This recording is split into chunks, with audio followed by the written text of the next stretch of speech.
ಹೌದು, ನೀವು ತಮ್ನೆಲ್ನಲ್ಲಿ ನೋಡಿದ್ದು ನಿಜ. ದೆಹಲಿಯಲ್ಲಿ ಪ್ರತಿ 26 ನಿಮಿಷಕ್ಕೆ ಒಬ್ಬರು ಅಪಹರಣ ಆಗ್ತಿದ್ದಾರೆ. ವೀಕ್ಷಕರೇ, ಇದು ಫಾರ್ವರ್ಡ್ ಮೆಸೇಜ್ನಿಂದ ಸಿಕ್ಕಂತ ಮಾಹಿತಿ ಅಲ್ಲ. ಸ್ವತಃ ದೆಹಲಿ ಪೊಲೀಸ್ ಇಲಾಖೆಯ ದಾಖಲೆಗಳೇ ಈ ಒಂದು ಮಾಹಿತಿಯನ್ನ ಕೊಡ್ತವೆ. ನೀವು ನಂಬ್ತಿರಲು ಗೊತ್ತಿಲ್ಲ, ಕಳೆದ 10 ವರ್ಷಗಳಲ್ಲಿ 2 ಲಕ್ಷಕ್ಕೂ ಹೆಚ್ಚು ಜನ ಕಣ್ಮರೆಯಾಗಿದ್ದಾರೆ. ಇನ್ನೂ ಭಯಾನಕ ಸತ್ಯ ಅಂದ್ರೆ ಅವರಲ್ಲಿ 52,000 ಜನ ಇವತ್ಗೂ ಯಾರಿಗೂ ಕಾಣಿಸಿಲ್ಲ ಅಥವಾ ಅವರು ಸಿಕ್ಕೇ ಇಲ್ಲ. ಅವರು ಜೀವಂತವಾಗಿ ಇರುವ ಬಗ್ಗೆ ಮಾಹಿತಿ ಆಗ್ಲಿ ಅಥವಾ ಅವರ ಶವ ಆಗ್ಲಿ ಮರಳಿ ಸಿಕ್ಕೇ ಇಲ್ಲ. ಅವರನ್ನೇನು ಭೂಮಿ ಬಾಯಿ ತೆರೆದು ಒಳಗೆ ಎಳೆದುಕೊಳ್ತಾ ಅಥವಾ ಆಕಾಶನ ನುಂಗ್ತಾ ಗೊತ್ತಿಲ್ಲ. ಇಡೀ ನಮ್ಮ ದೇಶದಲ್ಲಿ 10 ಜನ ಮಕ್ಕಳು ನಾಪತ್ತೆ ಆಗ್ತಾರೆ ಅಂದ್ರೆ ಅವರಲ್ಲಿ ಒಬ್ರು ದೆಹಲಿಯವರೇ ಆಗಿರ್ತಾರೆ ಅಂತ NCRB ಡೇಟಾ ಹೇಳುತ್ತೆ. ವೀಕ್ಷಕರೇ, ಒಂದ್ ಕಡೆ ಇಡೀ ದೇಶ, ಇನ್ನೊಂದ್ ಕಡೆ ಪುಟ್ಟ ದೆಹಲಿಯನ್ನ ಕಲ್ಪಿಸ್ಕೊಂಡು ನೋಡಿ. ಬೃಹತ್ ಭಾರತದಲ್ಲಿ ಅಂದ್ರೆ ಅಷ್ಟು ರಾಜ್ಯ ಕೇಂದ್ರಾಡಳಿತ ಪ್ರದೇಶದಲ್ಲಿ 9 ಜನರಾದ್ರೆ ಚಿಕ್ಕ ದೆಹಲಿ ಒಂದರಲ್ಲಿಯೇ ಒಬ್ರು ಅಪಹರಣ ಆಗ್ತಾರೆ ಅಂದ್ರೆ ಈ ಒಂದು ಅಂಕಿ ಅಂಶನೇ ದೆಹಲಿ ಕೇವಲ ಒಂದು ನಗರ ಮಾತ್ರ ಅಲ್ಲ ಅಥವಾ ಭಾರತದ ರಾಜಧಾನಿ ಮಾತ್ರ ಅಲ್ಲ, ಅದು ಅಪಹರಣದ ರಾಜಧಾನಿ ಕೂಡ ಹೌದು ಅಂತ ಕಿರುಚಿ ಹೇಳುತ್ತೆ. ನೀವು ಈ ಒಂದು ವಿಡಿಯೋವನ್ನು ನೋಡ್ತಿರುವಾಗಲೂ ದೆಹಲಿಯ ಬೀದಿಯಲ್ಲಿ ಯಾರೋ ಒಬ್ರು ಕಣ್ಮರೆ ಆಗ್ತಿರಬಹುದು. ಏಕೆಂದ್ರೆ ಕಳೆದ ತಿಂಗಳ ಅಂಕಿಅಂಶ ನಿಮ್ಮನ್ನ ಗಾಬರಿ ಬೀಳಿಸುತ್ತೆ. ಜನವರಿಯಲ್ಲಿ ಕೇವಲ 15 ದಿನದ ಅವಧಿಯಲ್ಲಿ ಒಟ್ಟು 807 ಜನ ಮಾಯ ಆಗಿದ್ದಾರೆ. ಶಾಲೆಗೆ ಹೋದಂತ ಮಗಳು ಮರಳಿ ಮನೆಗೆ ಬರ್ತಾಳೆ ಅಂತ ಗ್ಯಾರಂಟಿನೇ ಇಲ್ಲ. ಕೆಲ್ಸಕ್ಕೆ ಹೋದಂತ ಗಂಡ ಹಿಂತಿರುಗಿ ಹೆಂಡತಿ ಮಕ್ಕಳ ಬಳಿ ಬರುವಂತ ಗ್ಯಾರಂಟಿನೇ ಇಲ್ಲ. ತರಕಾರಿಯನ್ನ ತರೋದಕ್ಕೆ ಹೋದಂತ ಹೆಂಡತಿ ಮನೆಗೆ ಬಂದು ಅಡುಗೆ ಬೇಯಿಸ್ತಾಳೆ ಅಂತ ಗ್ಯಾರಂಟಿ ಇಲ್ಲ. ಯಾವಾಗ ಯಾರು ಹೇಗೆ ನಾಪತ್ತೆ ಆಗ್ತಾರೋ ಆ ಭಗವಂತನೇ ಬಲ್ಲ ಅನ್ನುವಂತೆ ಆಗಿದೆ. ಇದನ್ನೆಲ್ಲ ನೋಡಿದ್ಮೇಲೆ ರಾಷ್ಟ್ರ ರಾಜಧಾನಿ ದೆಹಲಿ ಅಪಹರಣದ ರಾಜಧಾನಿಯಾಗಿದೆ ಅಂತ ಖಚಿತವಾಗಿ ಹೇಳಬಹುದು. ರಾಜಧಾನಿಯ ಹೃದಯ ಭಾಗದಲ್ಲಿ ಏನಾದರೂ ಕತ್ತಲೆ ಜಗತ್ತು ನಡೀತಿದೆಯಾ? ಏಕೆಂದ್ರೆ ಇದು ದೆಹಲಿ, ಭಾರತದ ರಾಜಧಾನಿ.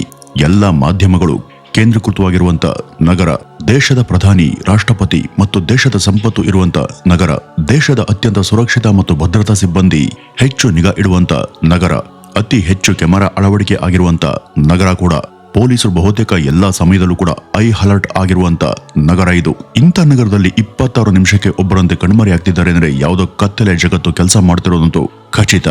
ಯಾರ ಮನೆಯಲ್ಲೂ ದರೋಡೆ ಆದಾಗ ಅವರು ಗಳಿಸಿಟ್ಟಂತ ಸಂಪತ್ತು ಹೋಗುತ್ತೆ. ಎಲ್ಲೋ ಒಂದ್ ಕಡೆ ಕೊಲೆ ಆಗಿದೆ ಅಂದ್ರೆ ಕನಿಷ್ಠ ಅವರ ಶವವಾದರೂ ಸಿಗುತ್ತೆ, ಒಂದು ಅಂತ್ಯವಂತೂ ಕಾಣುತ್ತೆ. ಆದ್ರೆ ಕಾಣೆಯಾಗಿದ್ದಾರೆ ಅಂದ್ರೆ ಅದು ಅಂತ್ಯವಿಲ್ಲದ ಸಾವು. ಕುಟುಂಬಗಳು ಪ್ರತಿ ದಿವಸ ಸಾಯ್ತವೆ.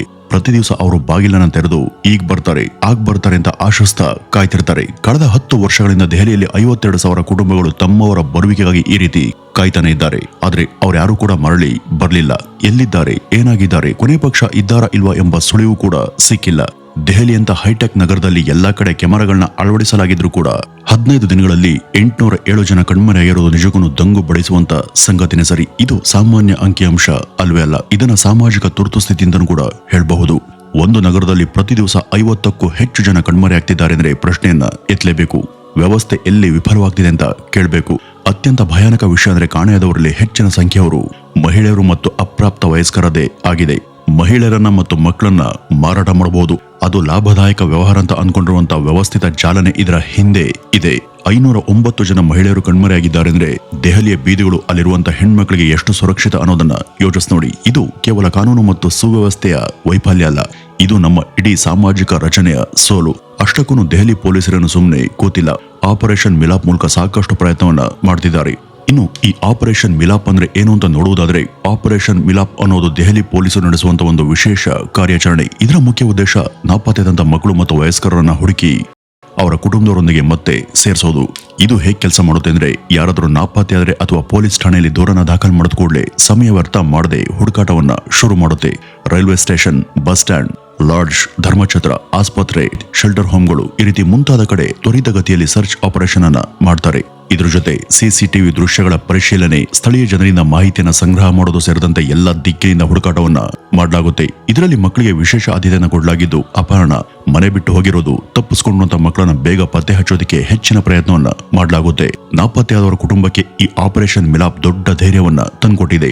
ಅಪಹರಣ ಮತ್ತು ಮಾನವ ಸಾಗಾಣಿಕೆಗೆ ತಡೆಯಾಗಿದೆ. ಪೊಲೀಸ್ ಮತ್ತು ಸಾರ್ವಜನಿಕರ ನಡುವೆ ನಂಬಿಕೆ ಹೆಚ್ಚಾಗಿದೆ. ಸಂಕ್ಷಿಪ್ತವಾಗಿ ಹೇಳುವುದಾದ್ರೆ, ಆಪರೇಷನ್ ಮಿಲಾಪ್ ನಾಪತ್ತೆಯಾದವರನ್ನ ಹುಡುಕಿ ಮನೆಗೆ ತಂದು ಸೇರ್ಪಡೆ ಮಾಡುವಂತ ಮಾನವೀಯ ಪೊಲೀಸ್ ಪ್ರಯತ್ನ ಅಂತಾನೆ ಹೇಳಬಹುದು. ಆಪರೇಷನ್ ಮಿಲಾಪ್ ಇತ್ತೀಚೆಗೆ 5 ವರ್ಷದ ಬಾಲಕಿಯನ್ನ 48 ಗಂಟೆ ಒಳಗೆ ಬೇರೆ ರಾಜ್ಯದ ಗಡಿಯಿಂದ ರಕ್ಷಿಸಿದೆ. ಕಳೆದ ತಿಂಗಳು 15 ದಿನಗಳಲ್ಲಿ ಶಕ್ತಿ ಮೀರಿ ಪ್ರಯತ್ನವನ್ನ ಮಾಡಿ 235 ಜನರನ್ನ ಪತ್ತೆ ಹಚ್ಚಿದ್ದಾರೆ. ಈ ಒಂದು ಹೋರಾಟದಲ್ಲಿ ಅಪರಾಧ ವಿಭಾಗದ ಆಪರೇಷನ್ ಮಿಲಾಪ್ ಒಂದು ಪ್ರಮುಖ ಅಸ್ತ್ರವಾಗಿ ಹೊರಹೊಮ್ಮಿದೆ. NCRB ದತ್ತಾಂಶದ ಪ್ರಕಾರ ಕಳೆದ ಕೆಲವು ವರ್ಷಗಳಲ್ಲಿ ಈ ಒಂದು ಕಾರ್ಯಾಚರಣೆಯಲ್ಲಿ ಸಾವಿರಾರು ಮಕ್ಕಳನ್ನ ಅವರ ಕುಟುಂಬದೊಂದಿಗೆ ಮತ್ತೆ ಸೇರಿಸಲಾಗಿದೆ.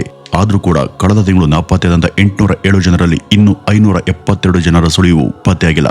235 ಜನರು ಮನೆಗೆ ಹಿಂದಿರುಗಿದ್ದಾರೆ. ಅವರ ಜೀವವನ್ನ ಉಳಿಸಲಾಗಿದೆ.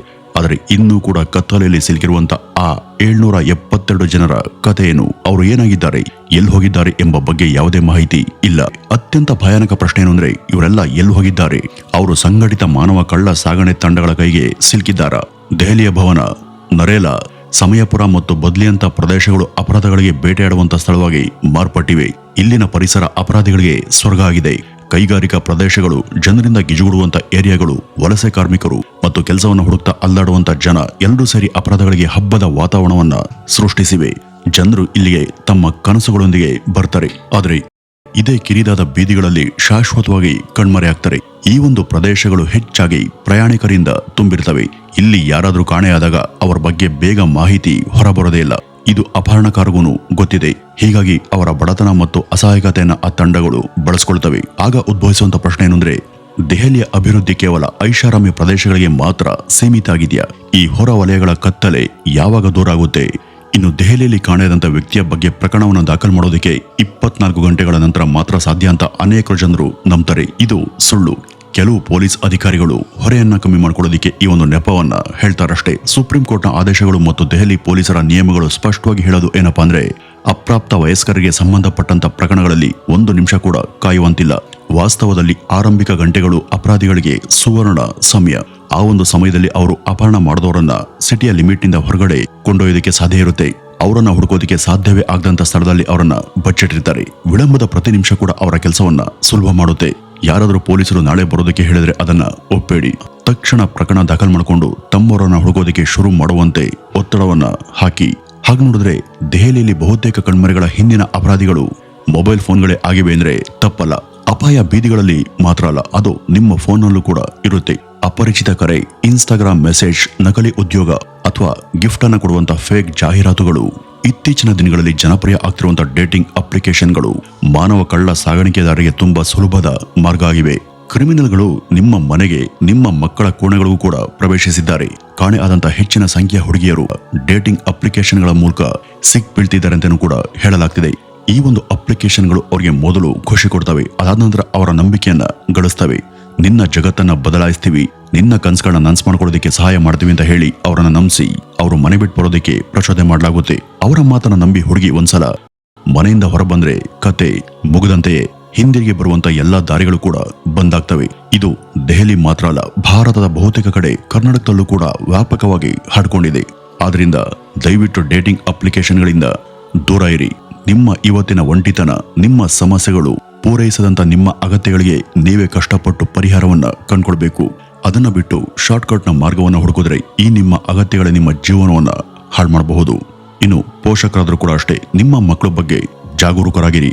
ಅವ್ರ ಜೊತೆ ನಿರಂತರ ಸಂವಹನವನ್ನ ನಡೆಸಿ. ನಿಮ್ಮ ಮಕ್ಕಳು ಮೊಬೈಲ್ ಅಥವಾ ಕಂಪ್ಯೂಟರ್ನಲ್ಲಿ ಏನ್ ಮಾಡ್ತಿದ್ದಾರೆ, ಏನ್ ನೋಡ್ತಿದ್ದಾರೆ ಎಂಬ ಬಗ್ಗೆ ಗಮನ ಇಡಿ. ಅವರ ಅಗತ್ಯಗಳನ್ನ ನಿಮ್ಮ ಕೈಲಿ ಪೂರೈಸೋದಕ್ಕೆ ಸಾಧ್ಯವಾಗದೇ ಇದ್ರೆ ನಿಮ್ಮ ಅನಿವಾರ್ಯತೆಯನ್ನ ಅವ್ರಿಗೆ ತಿಳಿಯುವ ಹಾಗೆ ತಿಳಿ ಹೇಳಿ. ಕೇಳುವಂತ ಮೊದಲೇ ಎಲ್ಲವನ್ನೂ ಕೂಡ ತಂದ್ಕೊಡ್ಬೇಡಿ.